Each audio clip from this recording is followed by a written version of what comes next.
Okay, the pandemic will not stop the Portland Cider Company's fifth annual Community Cider program from taking place this year. And that's good news for lovers of this unique blend of cider, and the money raised will go to meet surging demand for people who need food.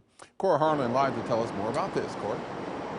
Hi, Ken and Jenny. Last year the Community Cider program that the Portland Cider Company puts on raised more than $11,000 to feed hungry kids in the Portland area. They are doing the same thing this year, where there's, of course, a much bigger demand for food this time around.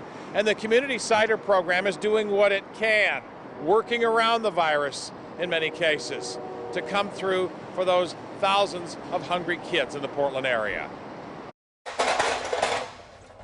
All right. The donated backyard apples are arriving at the Portland Cider Company tap room at the rate of about 500 pounds a day. And I'll get a bin. People like this woman dropping off apples from a backyard tree, apples that might otherwise be left to rot, instead being collected and dropped off where they'll be processed into cider. We've taken in about 11,000 pounds of apples, and we're just now into the second week of August. This is a program in its fifth year. The company solicits apples from people's backyard trees, processes them into cider that'll have a unique community cider label on it. The finished cans should begin arriving in store shelves October the 1st. 10% of the sales are donated to hunger-free schools to feed children, many of whom are in families struggling to get even a basic meal in front of kids. With this response that we're getting, the more apples that get donated, the more cider we're going to make from it, and the greater the donation we're going to be able to make from it. Jeff Parrish, the CEO of Portland Cider, says this year's effort will likely be the most important one they've undertaken since they've been in business. Everybody wins in this program. A small business sells more cider. Anyone with backyard apples they aren't using can find a meaningful home for them.